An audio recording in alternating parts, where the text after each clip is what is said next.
Hi hello नमस्कार मंडळी, शराज हाऊसमध्ये तुमचं स्वागत आहे।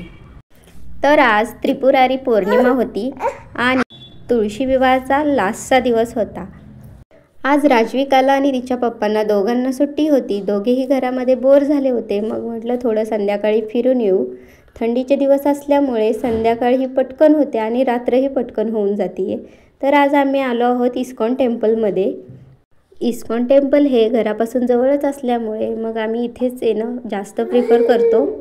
दिवाळीमध्ये केलेली लाइटिंग मंदिराला अजूनही तशीच होती आणि मंदिर परिसरामध्ये प्रवेश केल्यानंतर आपल्याला सर्वात प्रथम इथे ही गोशाला दिसते। इथे गायी आहेत आणि त्यांना घास भरवला जातो आणि तसेच गायीची सेवाही केली जाते। राजविकालाही गायी म्हशी खूप आवडतात। गावाला गेलं तरी तिचं तेच गोठ्याकडे जाण्याचं काम असतं।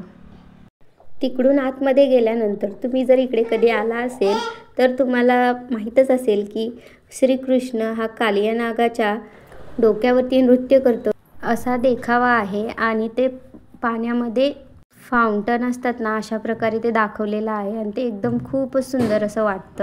पण आज काही तिथे पाणी वगैरे नव्हतं, तरीही लाइटिंगमध्ये ते अतिशय सुंदर असं दिसत होतं।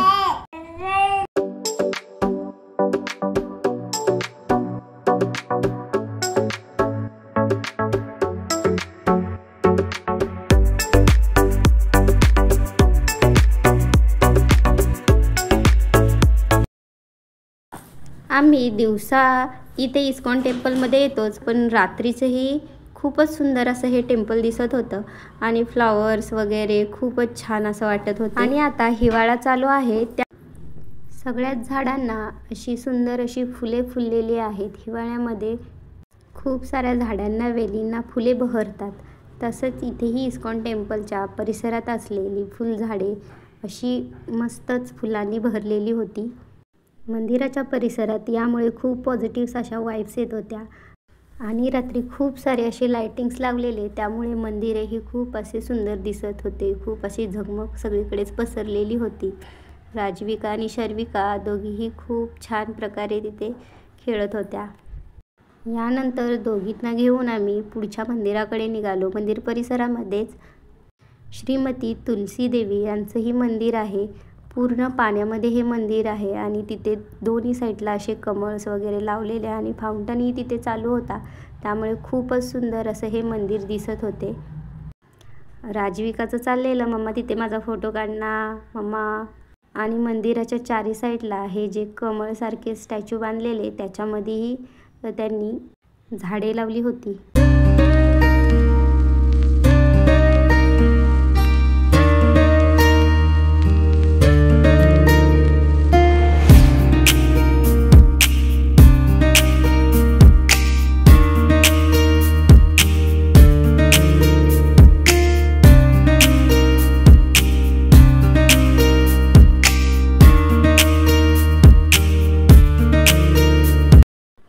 मंदिर परिसरामध्ये हे असे लावलेले गुलाबाची फुले वगैरे खूप छान अशी फुललेली होती, पण रात्रीची वेळ असल्यामुळे ती काही मला तुम्हाला स्पष्ट अशी दाखवता नाही आली, पण डोळ्यांना ती खूपच अशी सुंदर अशी दिसत होती। यानंतर आम्ही मग मंदिरामध्ये जाण्यासाठी निघालो, तेव्हा रात्रीचे 7:30 वाजले होते आणि मंदिरामध्ये आरतीची वेळ झाली होती, त्यामुळे मंदिरामध्ये गर्दीही झालेली होती। मंदिराच्या आतमध्ये पोहोचल्यानंतर आम्हाला हा असा बुक स्टॉल वगैरे दिसला आणि शेजारीच आरतीच्या थाळ्या, परत पंती वगैरे अशी ताटेही ठेवलेली होती। ज्यांना कोणाला देवाला ओवाळायचं आहे त्यांनी ते तिथून विकतही घेऊ शकत होतो। आतमध्ये आम्ही जाण्याच्या आधीच आरती चालू झालेली होती।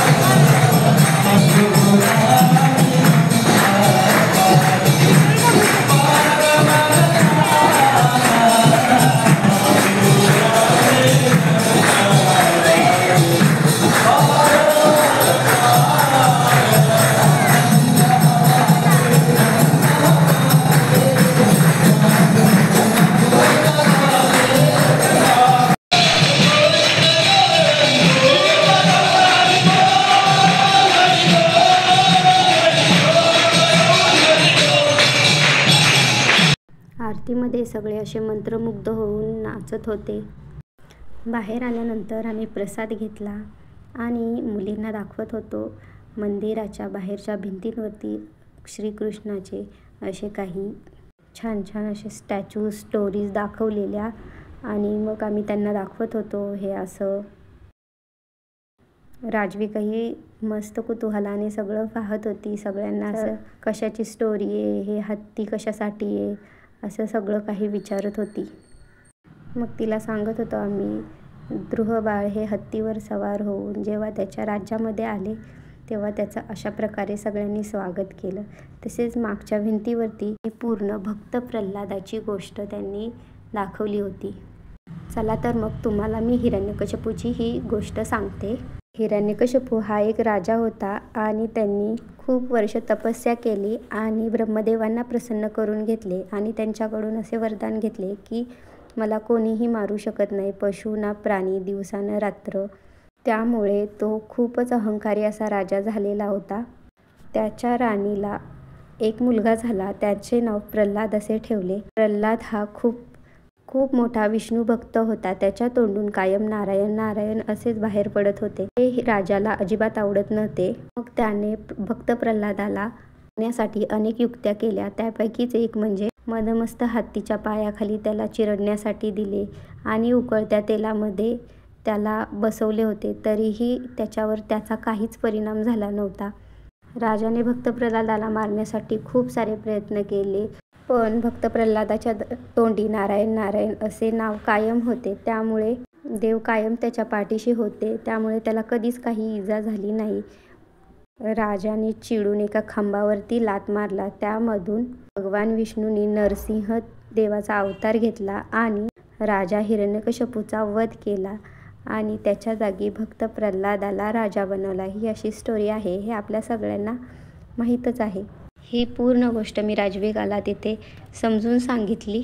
त्यानंतर आम्ही परिसरातच असलेले बालाजी महाराजांच्या मंदिराकडे निघालो. तिकडे दर्शन घेण्यासाठी आतमध्ये आम्ही गेलो. तेही मंदिर खूपच सुंदर असे दिसत होते. या मंदिरामध्ये खूप अशी जास्त गर्दी नव्हती.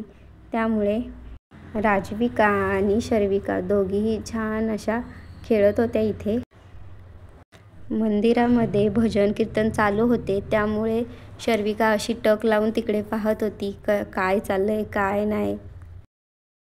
शराला इथे खूपच मजा येत होती. ती कंटिन्यू इकडून तिकडे अशी रांगत होती. राजविका म्हटली मम्मा मी फोटो काढते तुझा, मला मोबाईल दे. आणि ती फोटो काढायचे सोडून असा व्हिडिओज बनवत होती. इकडे शर्विका काही एका ठिकाणी बसायला तयारच नव्हती. तिला इकडून तिकडे फिरायचंच होतं.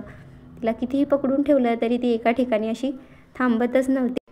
मग आम्ही मंदिरामध्ये जाऊन देवाचे दर्शन घेतले.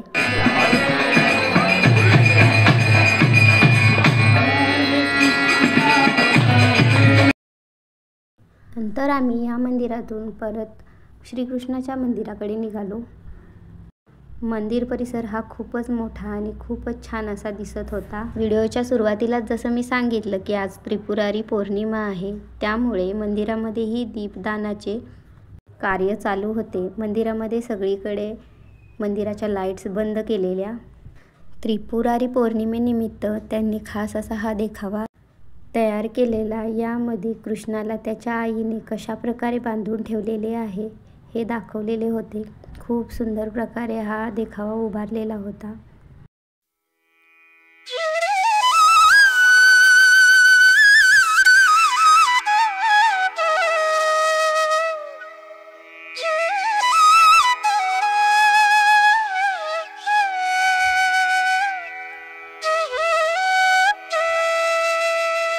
आरती झाल्यानंतर मंदिरामध्ये दीपदान करण्याचे चालू होते. सगळे असे छोट्या पंत्या घेऊन देवाला असे ओवाळत होते आणि लाईनीने एका पाठीमागून एक असे चालत येत होते सगळेजण दिवे घेऊन. या दिव्यांमुळे आपल्या आयुष्यातील थोडा तरी अंधकार कमी व्हावा यामागचे हेच एक कारण होते. खूप सुंदर असं वाटत होते. बाहेर आल्यानंतर बाहेरच्या भिंतींवरती इथे राधा आणि कृष्णाची असा सुंदर रेखाटलेली होती. त्याचबरोबर त्याच्या साईडलाही मोरामध्ये नृत्य करणारे राधाकृष्ण असे दाखवलेले होते. खाली तसेच लहान मुलांची तुलाही चाललेली भगवद्गीतेबरोबर तुलाही करणे चालू होते. भगवान शंकरांनी त्रिपुरासूर राक्षसाचा वध या दिवशी केलेला, म्हणून या दिवशी आपण त्रिपुरारी पौर्णिमा साजरी करतो. आणि पौर्णिमा असल्यामुळे चंद्र पूर्णपणे असा उगवलेला आणि खूपच सुंदर असा तो दिसत होता मंदिर परिसरामध्ये. त्यामुळे मंदिरही खूप छान असे वाटत होते.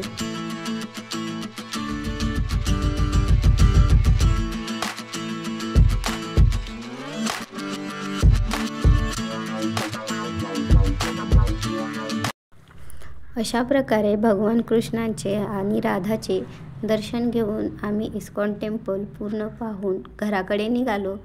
जर दिवसापेक्षाही रात्री हे टेम्पल खूपच सुंदर असे दिसत होते. तुम्ही नक्कीच एकदा येऊन हे मंदिर पाहू शकता. खूप सुंदर असे मंदिर आहे. अशा प्रकारे आम्ही सर्व काही पाहून घरी जाण्यासाठी निघालो. जर तुम्हाला व्हिडिओ आवडला असेल तर आपल्या व्हिडिओला लाईक करा आणि चॅनलला सबस्क्राईब करा. धन्यवाद.